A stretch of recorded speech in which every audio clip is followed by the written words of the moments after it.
A warm good evening to everyone. I welcome you all for the last session. And ever since the inception of psychology, research focused on mental illness, disorders, and issues like that. Only in the past few decades, the field of positive psychology started recognition, and researchers started focusing on positive qualities or characters of individuals. Like, for example, why some people are having resilience capacity, why some people are so happy, why others are not. And this helped the professionals to develop the personality or positive qualities of individuals. In this context, we have Mr. Saravanan uh, to enlighten us on the topic promotion of mental health among the youth. I'm happy to introduce Mr. Saravanan. Sir has completed his MPhil in clinical psychology from Sri Ramachandra Medical College and Research Institute, Chennai. Sir is a registered psychologist in Rehabilitation Council of India and also a life member in Indian Association of Clinical Psychologists. Sir joined Pondicherry Institute of Medical Sciences in the year 2005 and continues to work till date as assistant professor of clinical psychology, and also he is a practitioner in clinical psychology in the department of psychiatry. Sir has specialized in psychological assessment for children and adolescent issues. Sir has published many articles, presented research papers, and attended many seminars for his professional development. With these few words of introduction, may I now request Mr. Saravanan to take over the session, please. Thank you, sir.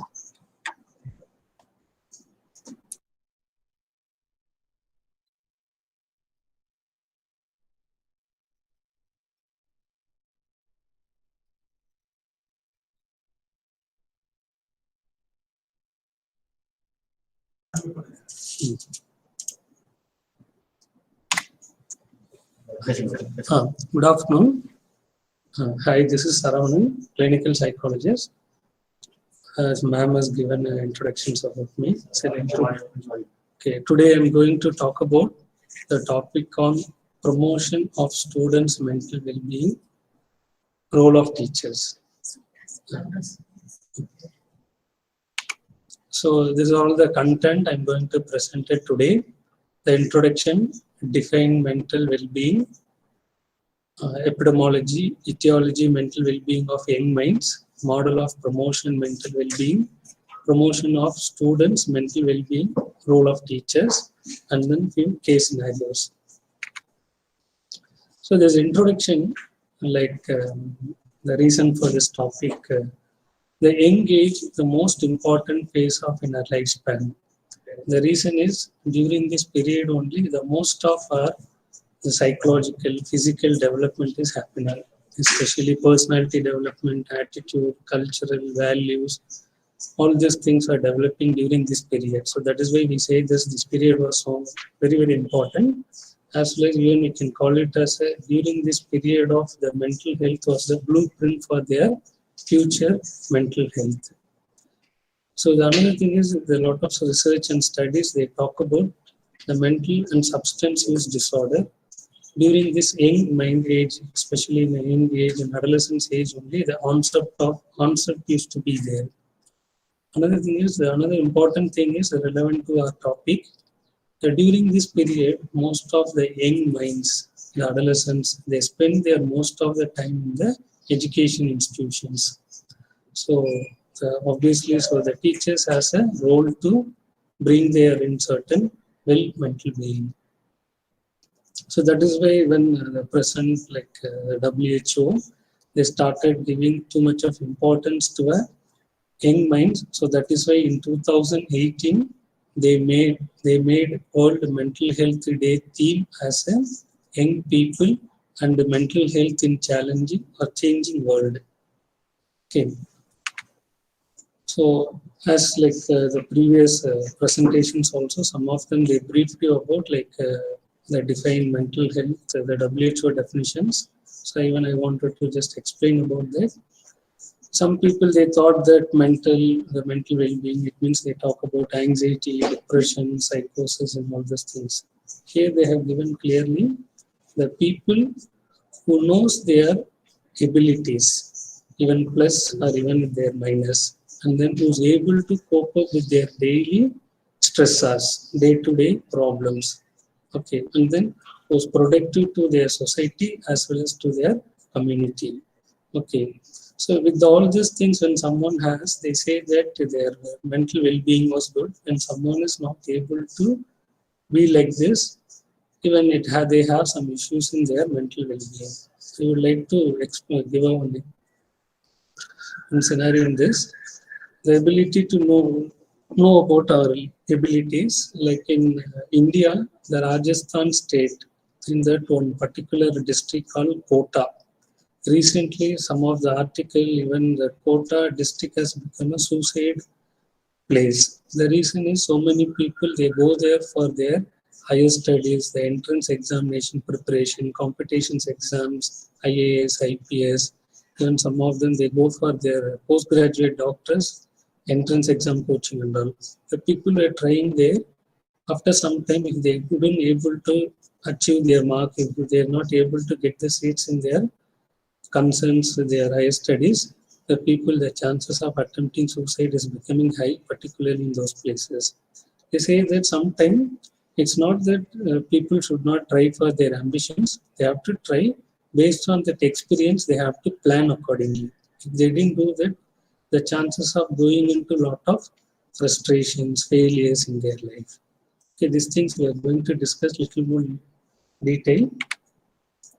So I wanted to all the participants, I want them to just go through the questionnaires. This is one of the standard questionnaires they use in the UK sector basically. This questionnaire was developed in Edinburgh as well as one more universities in UK. So you just go through the questionnaire, and then if you are interested, you can rate yourself. This questionnaire is going to assess your mental well-being level, whether in a satisfactory level or you need some help. So just 14 item questions, you just go through it. I'll give you a few minutes for you, and then you can you rate it and then give your feedback later on.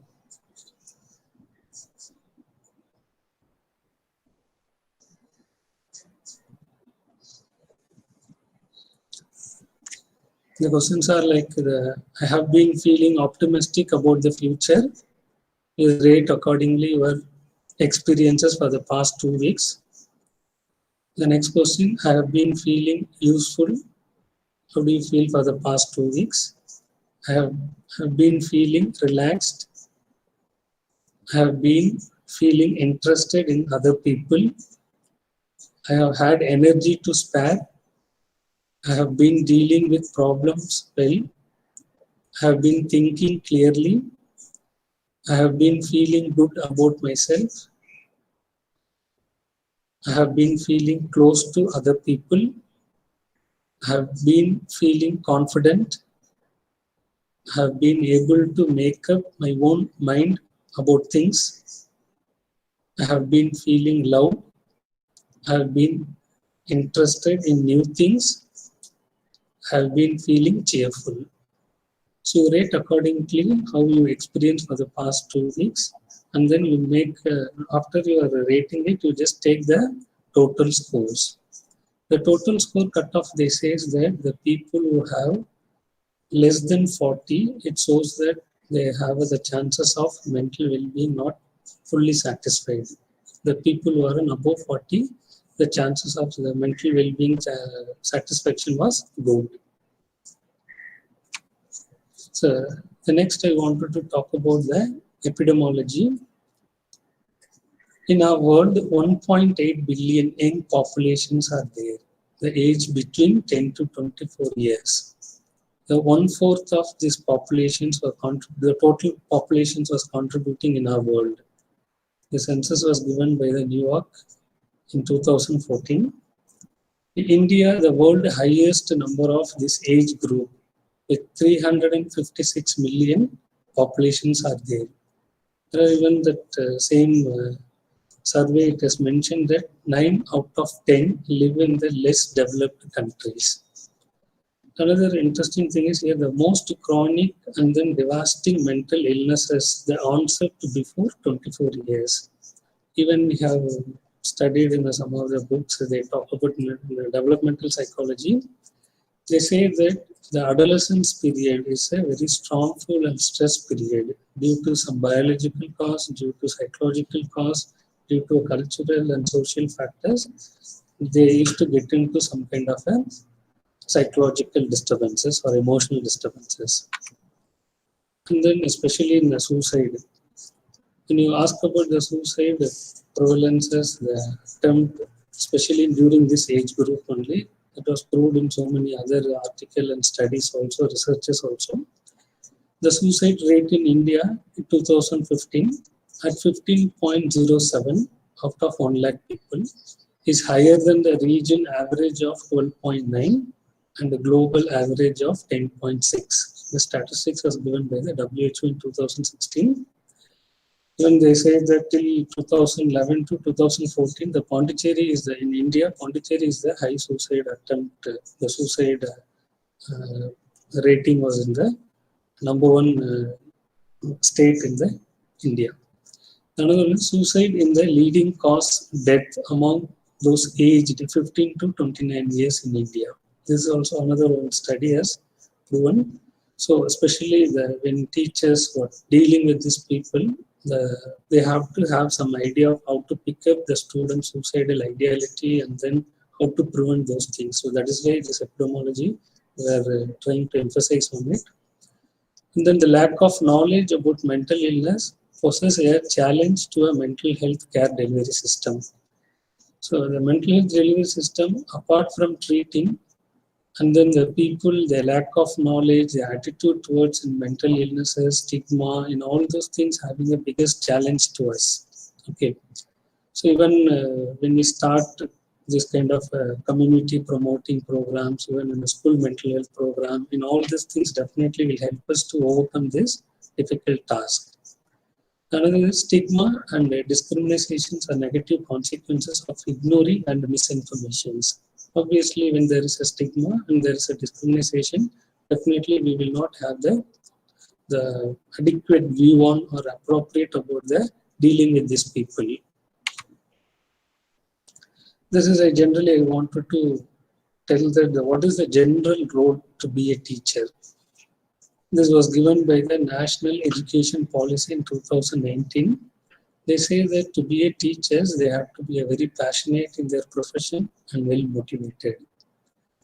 So this is one of the basic thing. And another thing is that creating classroom environment is very friendly and approachable in a kind of information-rich environment, friendly environment. The students, they should feel comfortable to be in that class setup. And then the teachers, the qualification, of course. Another thing is the trained content. Sometimes, teaching adult, even a postgraduate student, sometimes it is easy comparative with the teaching for a primary children. To make them to understand certain concepts, we have to prepare well before taking class for a primary school teachers, primary students for some time. So once you have a training, you have a very good training and then good qualifications, you will be able to achieve that. And then mentoring and facilitator.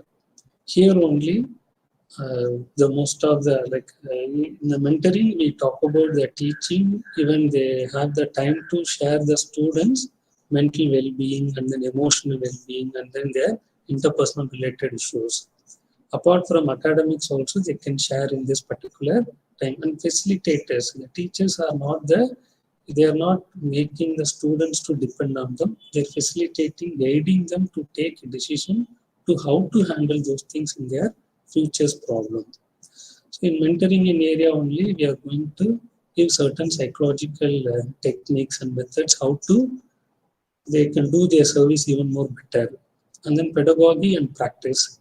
The teachers has to be, of course, like even nowadays, what happens in every professional, they have to develop their knowledge and skills. For that, they have to go and attend certain workshops, training, conferences, like this kind of webinars and all will help them to update their knowledges and approaches on how to deal with these students. Okay.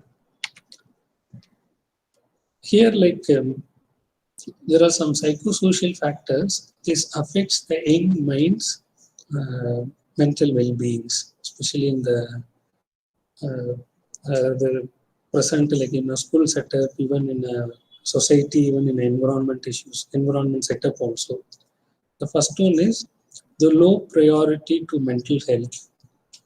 Sometimes, no, even when people, even in a mental illness, once the patient is become very agitated, highly suicidal, very unmanageable, then only they'll bring them into a very aggressive state. They'll immediately rush to a hospital to take them for a treatment. When someone is dull, not mingling with others, feeling low, unless if you go for a suicide, till then they give them a space, let them come out. They'll give them even the patients will go to a severe case of psychological disturbance. Till then they may not ignore it, they may not go on identify their problem.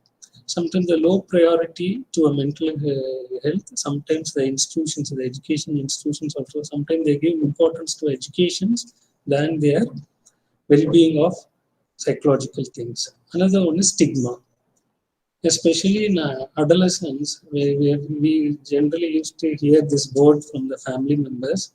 Sir, my son age is 18, 17 only. For him, you are giving a medications daily, he has to take it.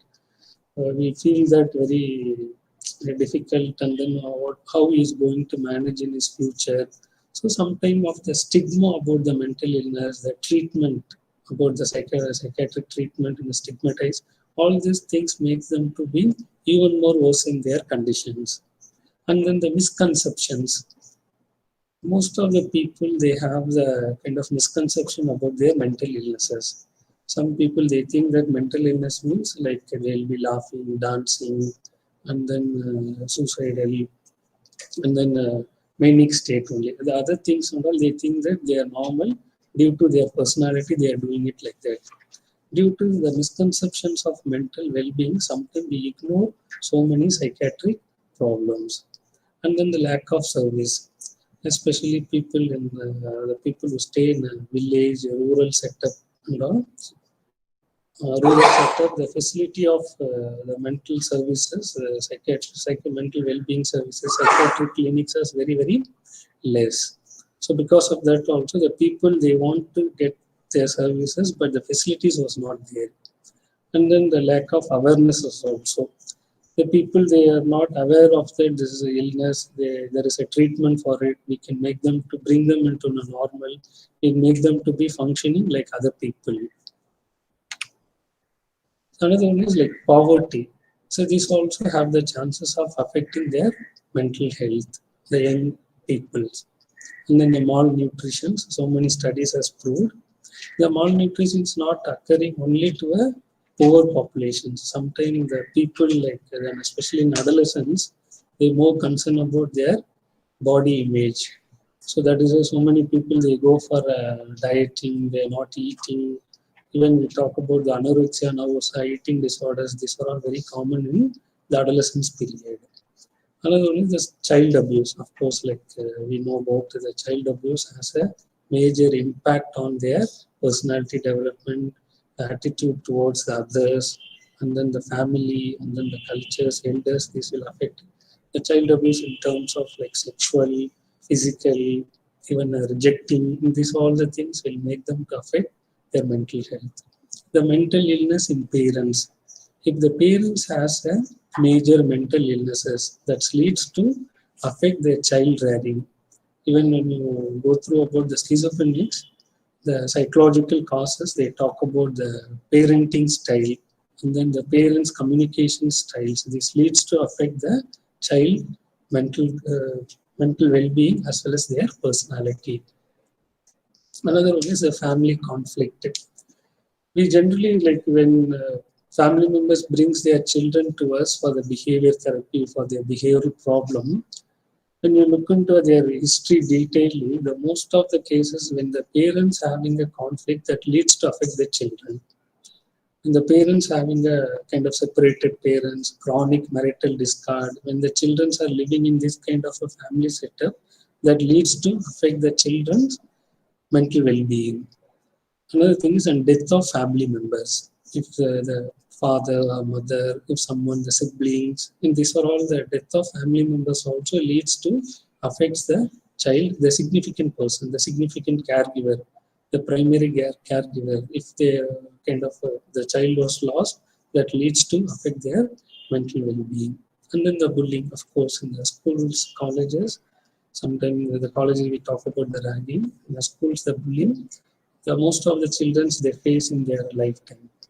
Okay, so when how they handle it, how they manage in those things, that's also will help them to overcome their mental well-being. As well as some people they constantly build from first standard to till 12th standard, even in the college times also. This all make them to feel kind of they low in their self-esteem. Their personality-wise, they'll feel introvert. They will not able to handle certain things. Sometimes even their peers, for fun, they may be doing it. They also try to understand. Okay, when I start doing all these things, I'm going to I'm doing some bad things to my friend. It's affecting his mental health, so I should not do this. Kind of a self-control. The peers also they should get it. And then the poor discipline in the family. Some family they don't have any kind of rules and regulations. They will not follow any disciplinary activities. They feel whatever they like, they'll be doing it. They don't have any system scheduling and all. It's not that 100% system scheduling will help. It should be in a balanced level. 0% of discipline, there is no system. That is also leads to have a problem. The high level of discipline, scheduling, that is also leads to affect the mental well-being of youth populations. And then this is the academic failure. So nowadays, no, the interesting thing is like 10, 15 years back and all, when someone attempts suicide after examination, after the result, the public exams result, you would have failed in some subject or you would have failed 2, 3 subjects, you was attempting suicide. The recent trend is they are attempting suicide, they got 1 mark less in a distinction, or I didn't get the school first, I didn't get the state first, or I got 2, 3 marks less in my entrance examination. These things, like they are good in academics, but the expected mark they couldn't get it. Due to that, these people are going for a very depressing, even self-harming issues and all. And then education pressure. So now the most of the people, even in a school parent, they all feel that the education's only when someone is doing very well in education, they think that he will do anything good in his life. Of course, they may be intelligent, they learn good things, they know about a lot of information, knowledge, they're developing knowledge in all these things, the education is helping. But in personality wise, in social skills wise, if they are not good, even if they have a good academic achievement, the success will be in their life may not be good. We have seen so many people who are very good academic achiever, but in their personal life, they are not very good. So you take the education as a learning aspect instead of taking it as a pressure. So the exam is I'm going to write exam after 2 weeks or 3 weeks. I have to get full mark in that. I have to be the class first. Based on this mark, I have to get a job in a good salary. This all has to be there, but don't make it as a very like it should not affect your mental health. That extent, you should not take it. The competitive mindset is good, but it should not be very obsessed. It should not affect your mental health. That's what I'm trying to explain to you. And then the exposure to violence. Even these people, like kind of the exposure they are seeing or victimized, or they have the habit of expressing their violence towards others. This also we have to see them whether their mental health is all right or not. Another thing is addictive behavior. The addictive behavior nowadays, like we see the electronic urges addictions, even people, even in a young age, I have seen some of my patients. They will not go. They won't take baths for 3 days, 4 days. Even they will not go for a toilet. They will not go to a toilet. They won't eat also food properly. They'll be sitting with a laptop or smartphone for hours together. Okay. So when these things are there, obviously their academic performance will be poor, they cannot interact with others, they cannot interact with their friends as well as family members, the social skills and everything will be shut down in that. Okay, so addictive behavior is also one of the major reasons to affect their mental well-being. So here, ma'am was during the introductions, ma'am was explaining about the positive psychology. I think some people who are aware of this incident. That a few weeks, 2-3 weeks back, it has happened in our country. The story behind this girl is the story of the 15-year-old girl cycling 1,200 kilometers in just 7 days with her father, because her father got injured. His leg was injured. He couldn't able to move on. So the father and daughter, they were working in Delhi. Because of the lockdown issues, they got stuck there. They are not able to go back to their hometown in Bihar. So that girl promised to her mother, I'll bring my dad. You don't worry, I'll take care of him. So with the assurance she's given to her family members, she's taken it and then she took her father and then start riding in a cycle itself from Delhi to Bihar. In a day, she was covering 170 kilometers. See, even I've gone through that incidents in the newspaper. They mentioned that up to 5 days they had money to eat food. The last 2 days she didn't have the money to have food. In spite of that, she brought her father to her hometown. This was very much viral in the social medias. Initially, she got the appreciation from the Trump daughter. She was expressed in the Twitter also.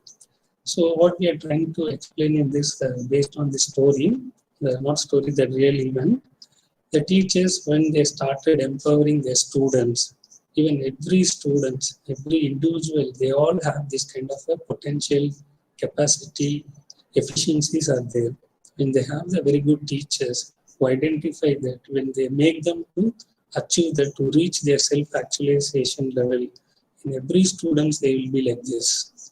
So based on this only, the following the presentations. So here, like another one thing, so let's understand the positive aspects of adolescence while we start mentoring. I told the role of teachers, one of is mentoring.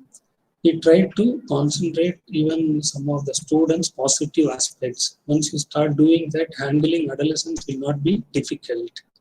So here they did some study in that they found out there are some few, the 5 C's, they mention it, 5-6 C's. Okay, in that, like confidence, character, caring, contribution, competence, and connections. The confidence in the mentoring, the teachers, once they make the students to be confident in their career, futures, even in a life, then the mental well-being will be good. You have to try to explain them into a positive in aspect wise, as well as you identify their positive characters.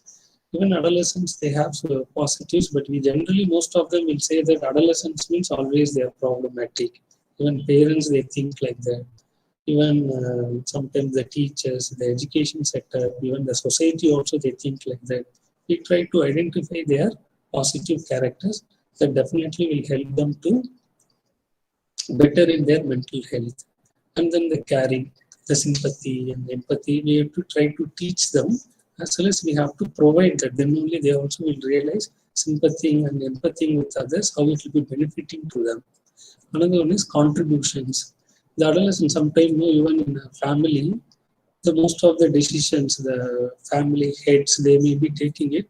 They will not kind of discuss, or they will not get some input from their adolescents or their young minds. Sometimes once you start asking their opinion also, once you start asking them to contribute something in the decision making, sharing their information, this makes them to feel independent, confident, it boosts them their self-esteem. And then the competence, the ability to effectively in school. Of course, I told that one of the academic performance is important only, when they were in below average performance, the competence them, training them accordingly, that will be good. When someone is doing well, you try to make them to even more better. But this should not go to beyond limit to affect their mental health and all. Another one is connections. A feeling of safety, and then their structure and belonging, positive bonds with people and social institutions. They have to make them to connection to their safety and then belongings as well as to the societies. When the teachers who identify all these things in their positives and they train them, definitely this leads to improve their mental well-being. This is the model of promoting mental well-being. This was given by a WHO, the self-efficiency. And then each individual, they have the concept of self-esteem, confidence in those aspects, the pervasive, the self-confidence they have to have. And then the autonomy, they have to be independent enough to handle their problems. Competencies, they have to learn the recent development, achievement, the recent knowledge, as well as their whatever they are doing, they are in work or in studies, in that their performance should be good in that. And then intergenerational dependency, in that they should aware of the generation differences. 20 years before how it was, then only you will able to interact with your children. Okay. And then you will able to understand your parents' aspect also. Then only you will able to understand your children's aspect also. So when someone has this kind of ability and skills, their mental health will be good. Another one is self-actualization. Self-actualization, you make the individual to reach and then utilize all their potentials. Okay. The next one, the promotion mental well-being of young minds, the role of teachers. This is what our hardcore topic was. In that I have made it in a few categories. One is the cognitive aspect, what all the things the teachers has to do in their role, in the personality aspect, behavioral aspect, and social aspect. So before going into detail, I wanted to give a case scenario that Mr. R, first year BSc, low socioeconomic status, rural, informant self, information reliable. His, his complaints are easily getting tired, joint easily getting tired, joint pain, especially knee and hip region, loss of weight, tremors, and anxiety. The symptoms for the past 2 years. Okay, for that he went and consulted a medical specialties and then orthopedic doctors. They had given an opinion that they did a detailed physical examination, blood investigation, imaging and all was done. The results were normal. Finally, they told him that biologically you are okay. Maybe we have to rule out you have any stress or you have any mental health issue. We want to get a psychiatrist opinion. They referred him to a psychiatrist. The psychiatrist, they did a detailed evaluations and then they referred him for a clinical psychologist for the psychodiagnostic perspective. The psychological interview and assessment reveals that he has a masturbatory practice for the past 3 years. The initial phase of his masturbatory practice, twice a day he used to do. After some time, he started feeling guilty for that. And then he became fearful, afraid of his masturbatory practice, and he wanted to stop. For which he started consulting or discussing with his close friends. They start even they all be in the same age, they may be having the limited knowledge of this. They started telling what all they felt, what all the information they have. They told him that if you have this kind of a habit, you start developing a joint pain. It will affect your sexual life. It will affect your marital life. It will become sexually important also. After his friend's advice, he became very disturbed. To know more about the details about the masturbation issues, he started Googling and searching some articles in the internet. And then he was confused because some professionals, they say the masturbatory practice will not affect your sexual life. Some professionals, they say it will affect your sexual and marital life. Added to that, some religious leaders said that the explaining about the masturbatory practice is a sin. Okay, finally getting all this information about that, knowing more details about that, he didn't be relaxed. Instead of that, he became more confused and disturbed very badly after aware of all this information. He started feeling anxious and fearful, apprehensive about his futures. With all this disturbing thought, he stopped masturbatory practice. Due to this disturbance, his academic performance was decreased. Before this, his academic performance was very good. Significantly, because of all these disturbances, his academic performance was declined. Frequently absenteeism, interaction with his friends reduced significantly, had sleep and appetite disturbance. His belief that while passing stools and during sleep without his control, a semen was getting ejaculated. He started believing that due to excessive semen loss, he became very weak physically and psychologically. For the past 1 month, he has a severe suicidal ideas. So finally, in overall, he felt that he is not fit to live in this world.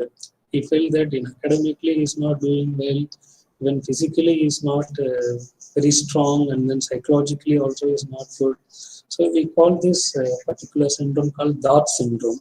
It's a culture-bound syndrome.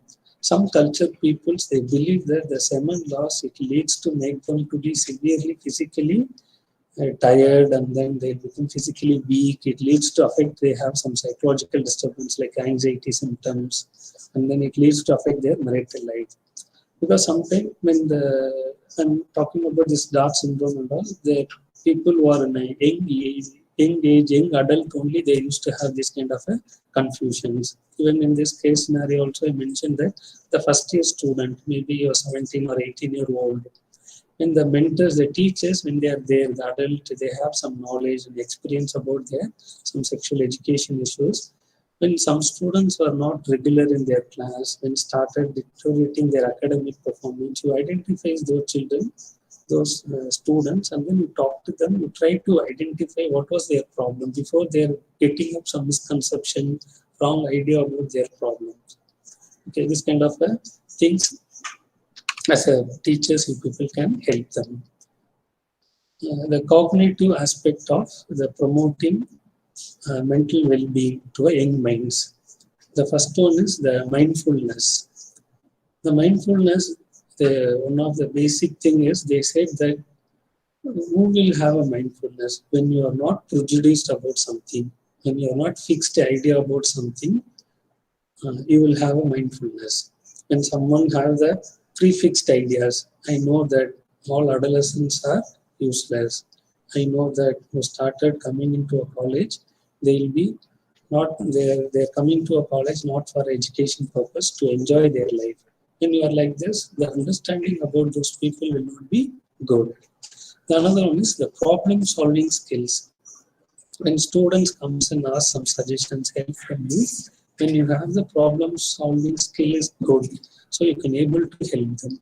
And then decision making skills, and then individual differences in cognitive functions. Sometimes as a teachers in your class, you may be dealing with 20 students or 50 students or 70 students. Each one, their memory, attention, concentrations will be different. Some people, they can sit and listen classes for 2 hours, 3 hours also continuously. For some people, sitting and attending class for more than 10 minutes, 20 minutes, it will be difficult for them. You try to understand why they are uh, not able to concentrate on their class. They may be having some issues. Okay, another one is the individual differences in aptitude ability. Yes, I wanted to give some example in this. I've read in an article, they mentioned that in US, the recent trend was after 12th standard, the students who are all interested in certain particular professional, they are going and working after 12th standard for 6 months or 1 year or few months. After they start learning about the professionals fully, then they take decision accordingly. Some people, they take a decision based on their friends. Some people, they take their choice, they are taking the higher studies because of the parent pressures. They don't have the aptitude to be in that particular professional. After taking it, They are also suffering, the parents also suffering. Finally, in overall, with the efficiency, talent, in all those things, they are not able to succeed in their life. So the aptitude ability as a teachers, there are some assessment is there when they are in 8th standard or 10th standard or even 12th standard also. You can do the aptitude assessment with the help of psychologists, and then you can train them, you can send them those particular area, particular professional. From that they can able to do very well. Another one is the individual differences in intellectual functioning. Of course, like when you talk about the intelligent classification, the mild mental retardations, borderline intelligence, and then average intelligence, above average intelligence, gifted children. So when you are as a teachers in your class, all these populations will be there. You will be dealing with the borderline intelligence students also will be in your class. In the same class, you will be dealing with the above average intelligence, superior intelligence also. So we have generally seen people that the teachers very fond of who study well or very active, intelligent students. Even for those students, you can spend time less and then you can spend more time the students who need your help really. Okay, then the children will be will learn with the help of the education improving, and then they'll start having a very good rapport with the teachers also. The another one is the teachers should aware of learning disability. What is dyslexia, dyscalculia, and dysgraphia? They say that the learning disability, the most of the people they think that because of lack of their training, they are not interested, they didn't study well, that is why they have a learning disability. It's not that the learning disability, it has some neurological impairment. The learning disability people who have a pure learning disability because of the neurological factors, they cannot be normal, but you can train them some extent. Okay, that information, that awareness the teacher should have. Okay, if some people the lack of the studies exposure, the student is not practicing properly, for those cases different. When you train them, when you kind of intensive training once you give, they definitely they will improve it. The another one is the personality aspect to promote mental well-being of students, the teacher's role. The aware of individual differences in personality. Like in personality, commonly we say that introvert, extrovert, shy, well socialized, and all those things. So you should aware of that there are individual differences of personality. Some people, their way of they're expressing their personality will be different. There's some people, their way of expressing the adjusting with their environment, adapting with them, the social skills with others, they all will be different. Each individual will be different. And then when someone is having a problem, you identify and then help them to overcome. Added to this, you should be aware of the individual differences in EQ, SQ, IQ, the emotional quotient, social quotient, and intelligent quotients. The emotional quotients, we talk about that your emotional expression should be in an appropriate manner, not in an extreme level of emotional expression, not in a very low level of emotional expressions. Another thing is the social quotients. There are some people, they don't have any friends at all. For some people, the excessive friends are there. And then the social adaptation, and then the social norms, values, and all those things, they have to be in a balanced manner. The intelligence we discussed in the previous slide. Another one is in a personality wise, the teachers has to be very supportive and motivating to students. The supportive in the sense, first you listen what was their problem, why they did like that. You listen entirely, then you will be able to identify what was their problem, what was their difficulty. And then motivate them when someone they want to come out of from the difficulties and problems, you motivate them, help them how to overcome that. And then the sympathy and empathy, the non-judgmental and prejudice. So being a professional, the teachers, they should not be prejudiced. They should not have any judgmental ideas. I told once you have this kind of a judgmental ideas, it will affect your mindfulness also. And then the teachers has to be very assertive. Sometimes we have seen the students, they keep some nickname to a teachers also. The teachers are very rough, very aggressive and all those things. Some people, they think that I'm very assertive. Instead of being assertive, they're being more aggressive. The people are very afraid to approach them.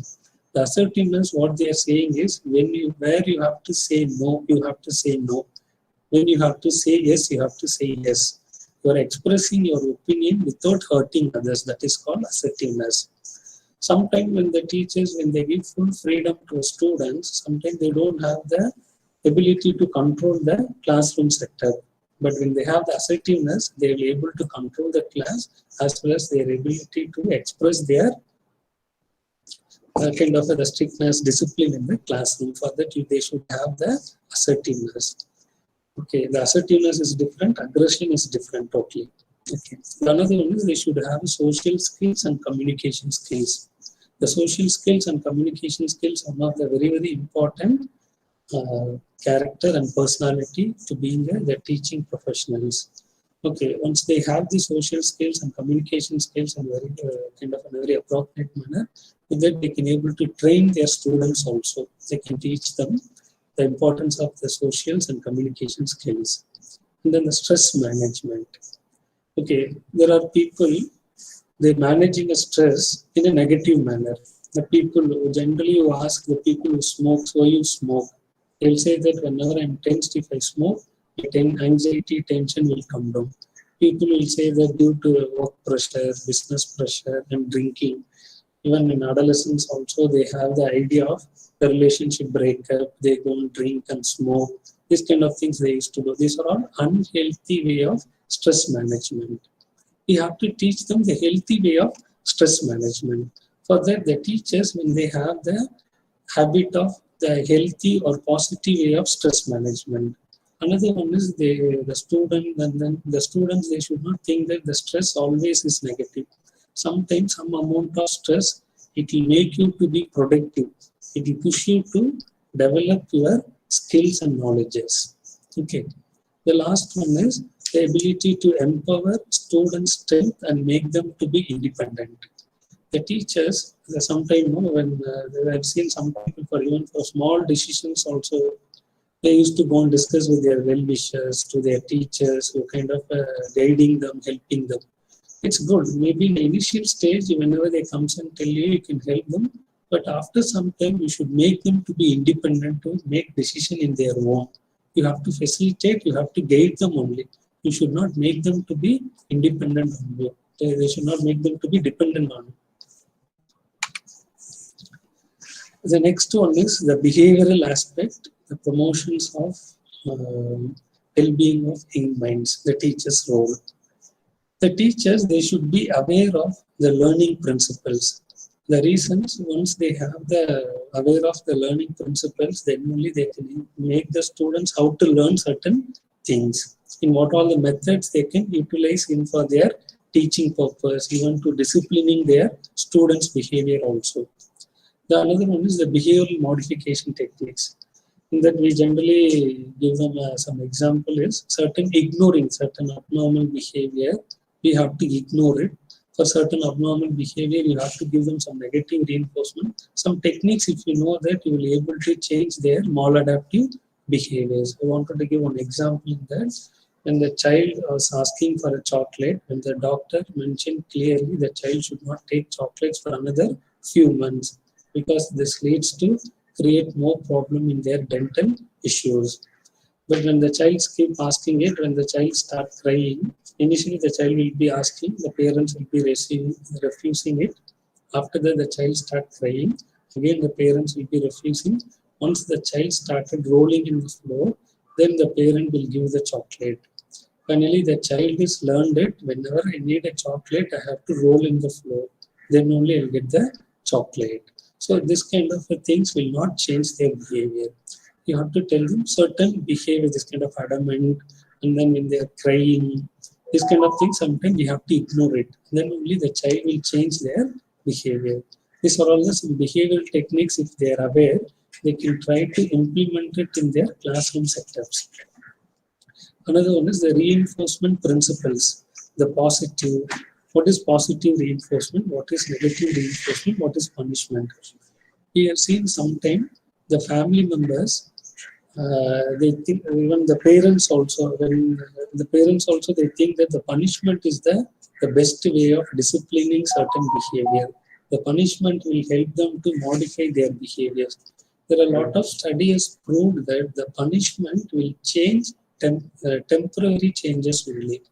But when you follow the positive and negative reinforcement, it will have the long-term effect, as well as it will teach them what is the normal way of behavior also. The another one is the role model. This is another one important aspect. The role model, the teachers has to be a role model for their children. Okay, once the teachers being in a role model for their children, the students can learn, the young minds, they can learn certain characters, behaviors from their teachers. Okay, another one is the teachers has to be aware of addictions behavior, especially the electronic gadgets, substance and alcohol issues and all. Okay, they're aware of the addictions behavior in the sense some people like when they start taking alcohol in social drinking and all, they initially they think that it is normal only, but they should be aware of like the background of the people who have started taking alcohol recently. In future, some people, some percentage of people, they are becoming in a dependent. Who are all becoming a dependent? Once the teachers were aware of all these issues, they can, in the initial stage itself, they can prevent it. Even the alcohol addiction, substance related things and all. Yesterday, the Dr. Ravi Varman was explained about that. The another one is the social aspect, the promotion of the young minds, the role of teachers. In the social aspect, the teacher should aware of cultural values and norms of the students, because when they are dealing with the different cultural, different religious students, different languages students, especially when the teachers who are working in a central university, central institution, they'll be seeing a different cultural, different language students. Okay, when they are aware of that, they'll be able to understand their certain behaviors. Another one is ability to adapt cultural changes. The teachers has to ability to adapt the cultural changes. Like when they are as a student, that time the culture is different.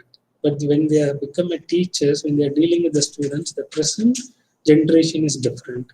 The change we have to accept it, and then we have to try to adapt with them, and then you have to identify their maladaptive changes, identify the maladaptive behaviors, and then try to change those things. And then the friendly approach. We talk about the rapport. When the teachers has a good rapport with their students, definitely when they have some problem, they'll go and discuss with their teachers. In adolescence, the young mind, when they have some secrets, when they have some problem, when they did some mistakes, okay, with whom they're ready to share it. They'll go to their close friends and they start sharing those things. Instead of their close friends, sometimes like the close friends, they can go and share it, but they are also in the same age. They also may not have the full aware of how to handle those issues. Once they start sharing these things to their teachers, they can able to prevent a lot of their complications. Another thing is that the next point is the positive attitude towards students. We have seen some teachers, not most of them, there are some teachers, they always be very irritated with after seeing students. Okay, when they are in that mindset, definitely they cannot promote the students' mental health. So they have to change. They have to try to be in a very positive attitude towards the students. Even if you teach a number of times, when the students start doing mistakes, you try to learn it, how you can teach those people, how you can teach them. The next point is the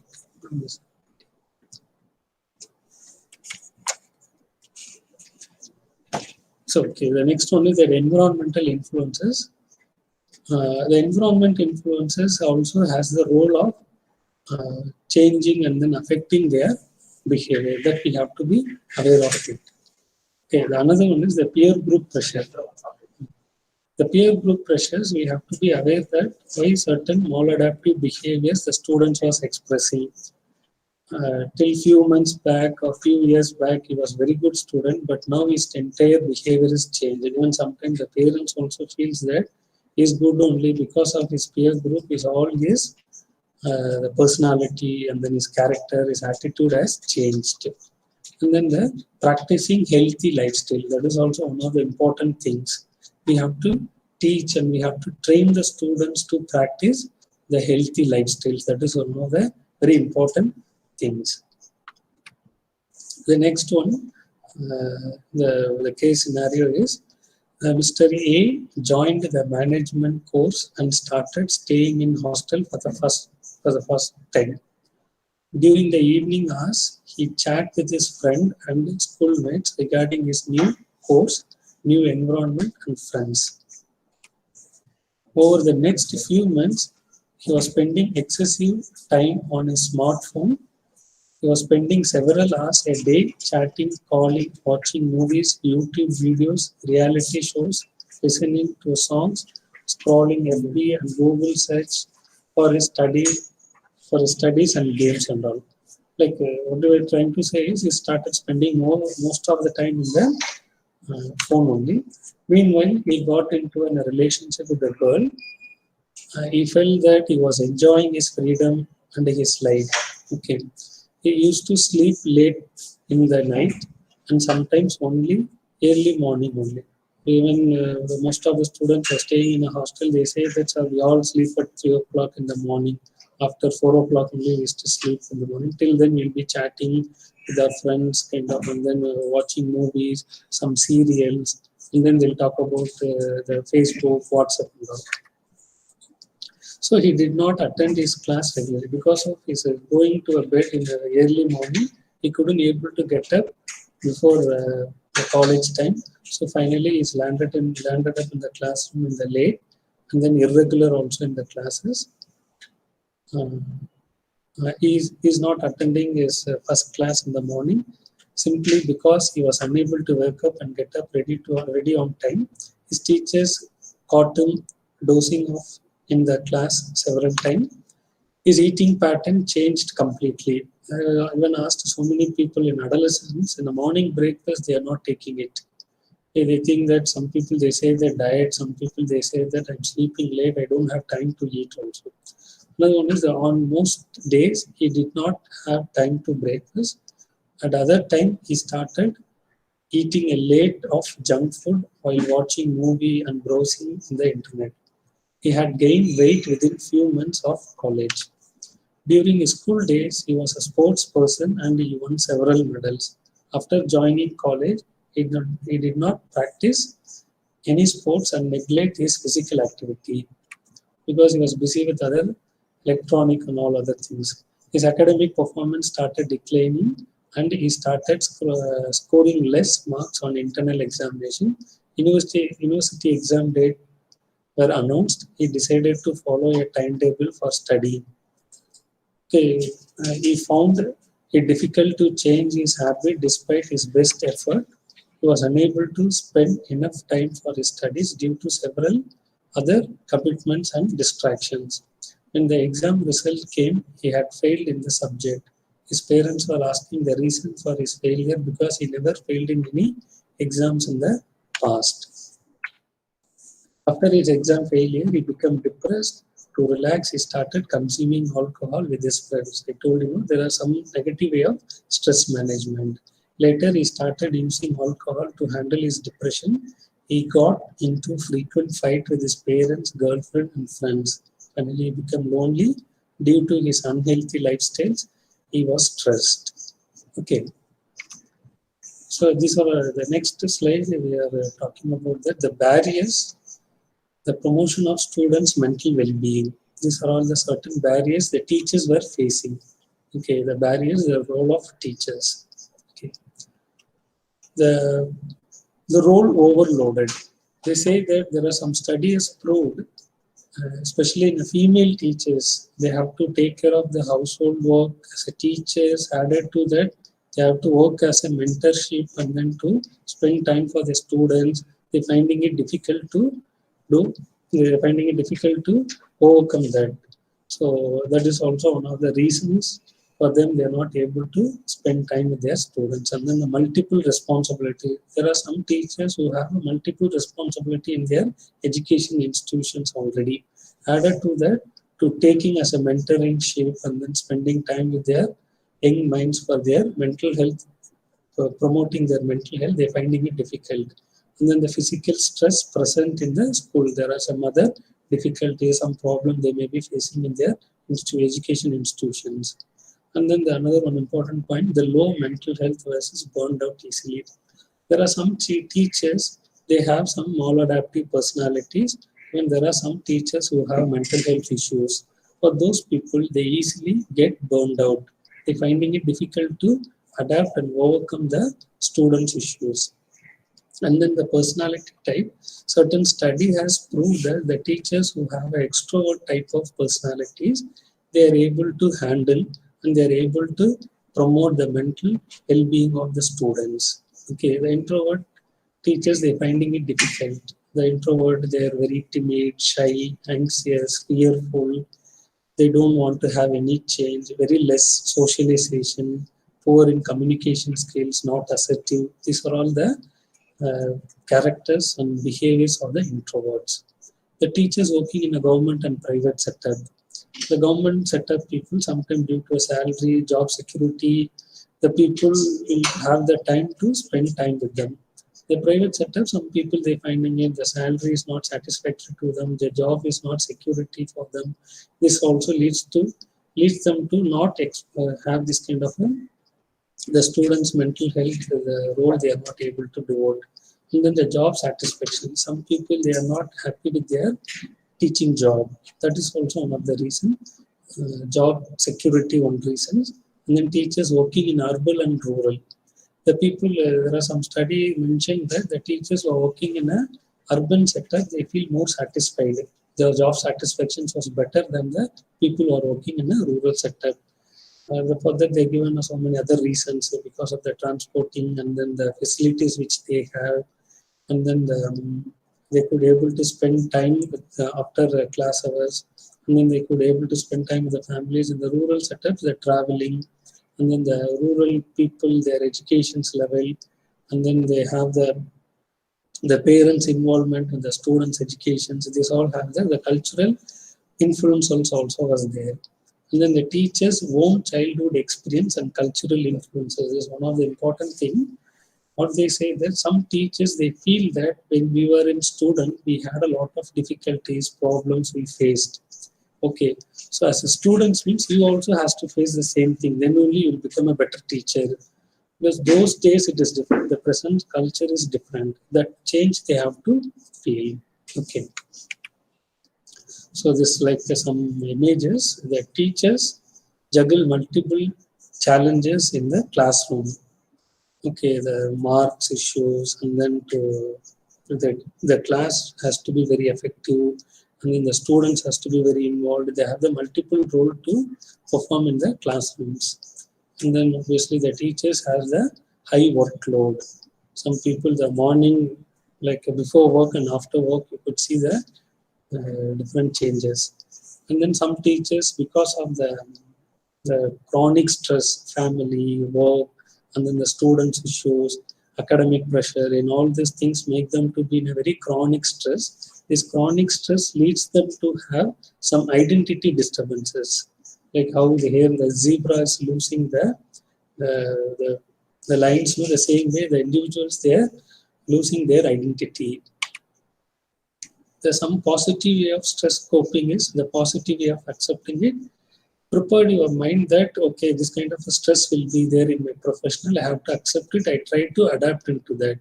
So like every day when going to a work, like you feel that like there will be a problem, I have to handle it in effectively. With the mindset if you go, the handling will be better.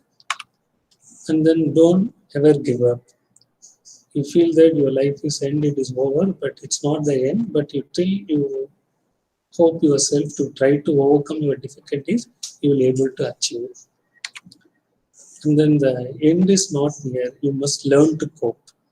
Okay, you learn to cope with your difficulties, and then you have to learn how to cope with your stress, meditation, relaxation, and all those things, yoga, all those things will help you to overcome your stress. And then you know to relax yourself also. There are people who are in workaholics. They don't know how to relax themselves. The last one was the teachers, like if they were like this, very approachable, very friendly, if the students have a very trust on them, The students are like this butterfly. If the teachers were good, if they feel they very comfortably, they come and stay even in their hand also. If the students, if they feel the teachers are difficult and unmanageable, if they will kind of destroy me, then they will not come to us. So we have to look into our students' positives also, and then we try to change their maladaptives. Thank you.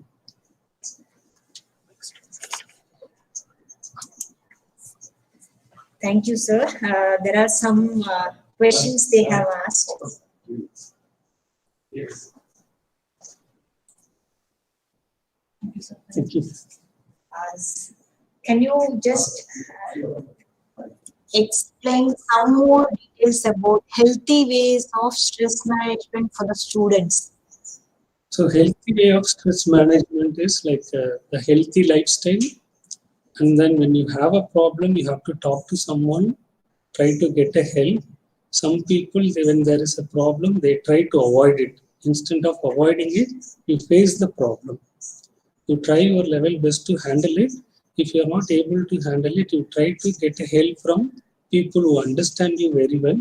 Even you can approach your teachers, your family members, and all these things. And then the yoga, some people know the regular practicing of physical activity, the meditations, yoga, and these things and all will help them to improve their stress management.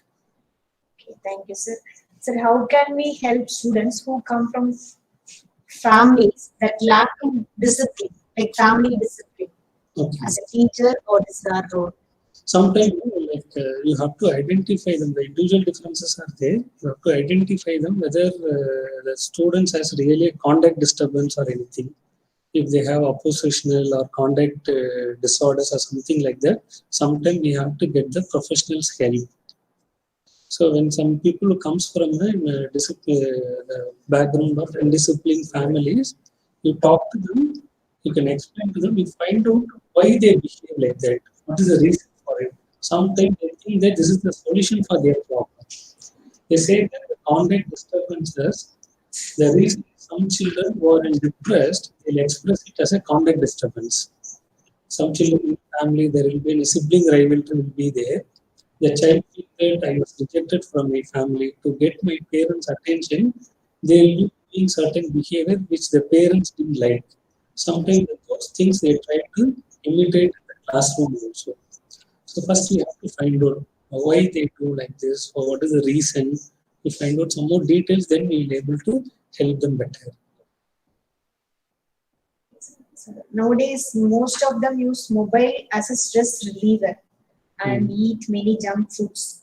So, as a parent, how can we train the children for a better life? So now that what happened after Corona, what all been abnormal, now it has become a normal. We say that the social distancing and then we should not allow child to spend time on the electronic gadgets, but no, most of the schools and colleges, they give the online classes only. There are good things as well as bad things are there in the using cell phones, smart to the internet and all those things. You have to fix a certain timing. Maybe in a day, apart from their productive things like studies and all those things, even they wanted to watch some videos, some games they want to play in the cell phone and all those things, that they can do it, but in a minimum time. Even you try to encourage them some kind of a outdoor activity. Now maybe due to Corona, all those things, even in spite of that also, you find some time where your children can play alone. Okay, so more of you can entertain them, like even in the home itself also, instead of in the electronic screen, you also try to involve with them. Maybe you can promote those things. So, gender differences or bias is a major barrier. What's your inputs to overcome this? Yeah, definitely. Maybe especially in a village setup, still it is going on. Maybe we have to the students as well as to the community has to be empowered in the terms of the gender differences, and then we have to make aware of them, even the female, the job opportunities, the career choices, in all those things. Once if they started aware, even sometimes if the parents are like that, these people also prove them. Some people they are taking, my parents are not allowing, so I don't want to come to college, so I don't want to study further. They are also taking it for comfortable in that. Instead of that, they also have to give them a feel to a parents. If the parents allows you for studies, other skills developing, training and all, you will do better. If they have that confidence, the chances of improving also will be better. So parents and teachers, while handling problematic kids, always compare with other kids. Can this approach be detrimental or beneficial? Obviously, no. We should not compare with others because, as we mentioned, the personality individual is different. As we mentioned, that personality, the individual memory capacity, intelligence, these are all different. If we started comparing with other children, after some time, our children comparing with other parents to their parents. So this will not be kind of a pleasant to them. So don't compare them. You tell them what all the positives he has. See, I know that you have certain good skills of drawing. You have a good sense of humor. You are good in sports, and then you are good in maybe in primary school time or middle school time. How you done it? The same thing. Now you try to do it. This kind of comparisons you can do with his own skills and abilities, not with other people. So comparing the child with the same With child. the whatever the positives they have. So when a person is distressed with something or cannot concentrate in his or her studies, then what can a social worker or a psychologist do to solve his problem?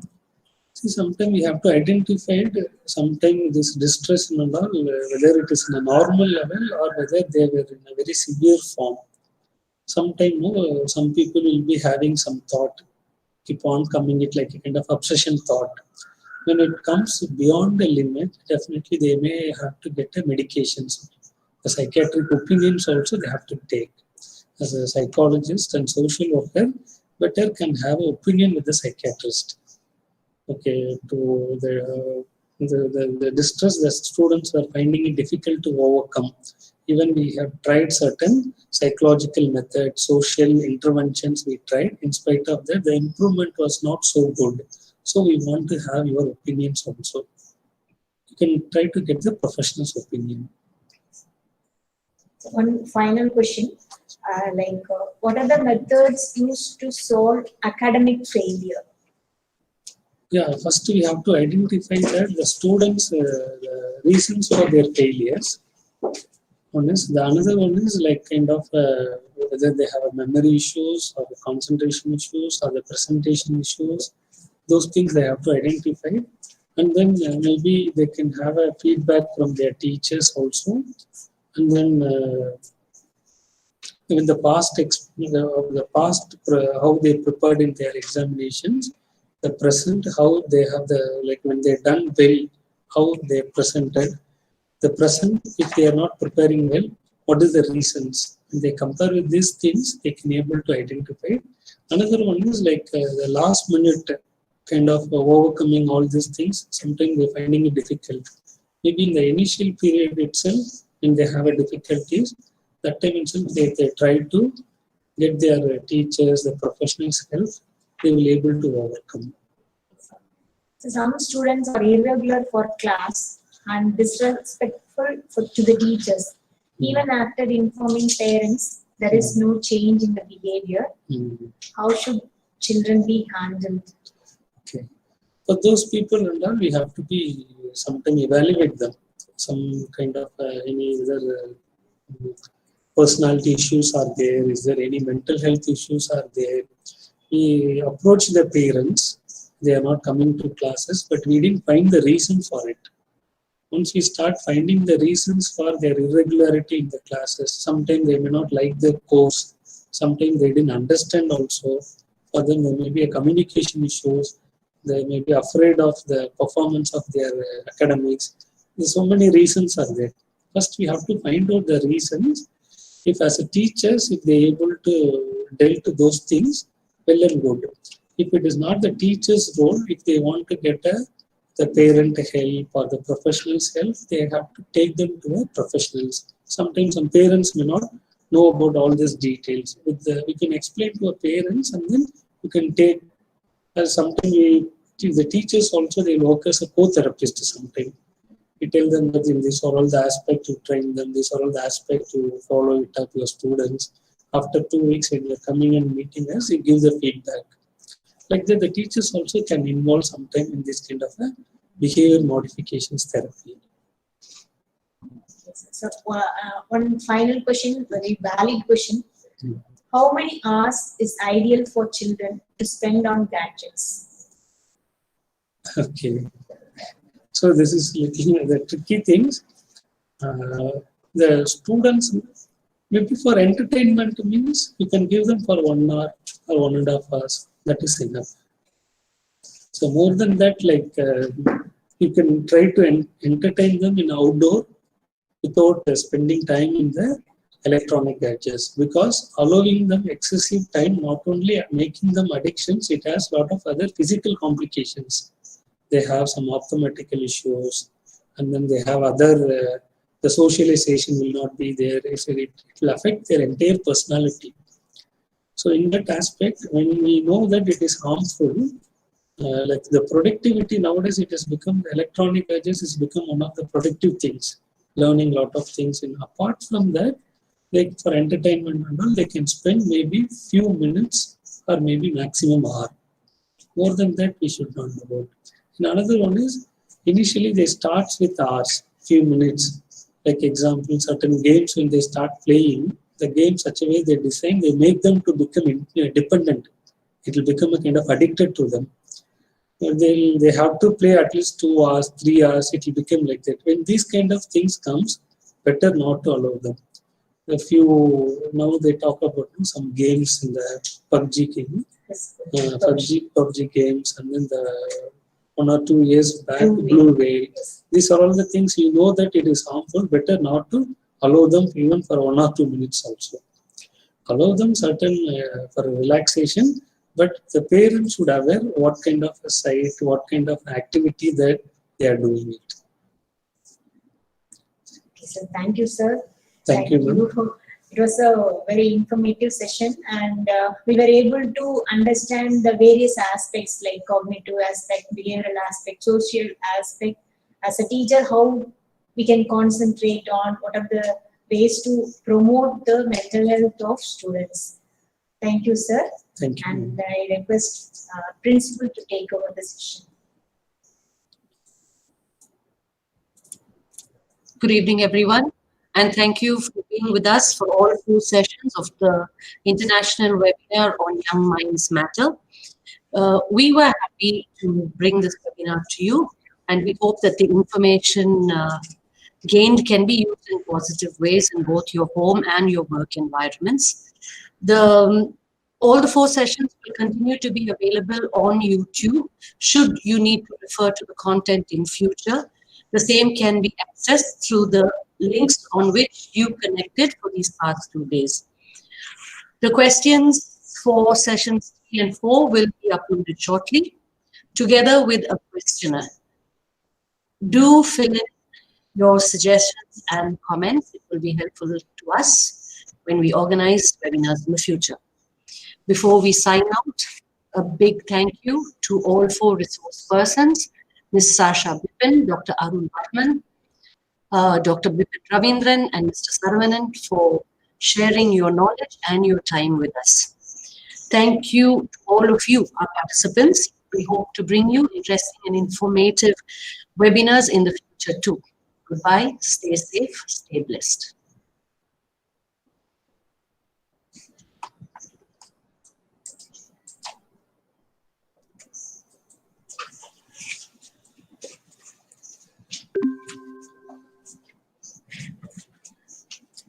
The link now.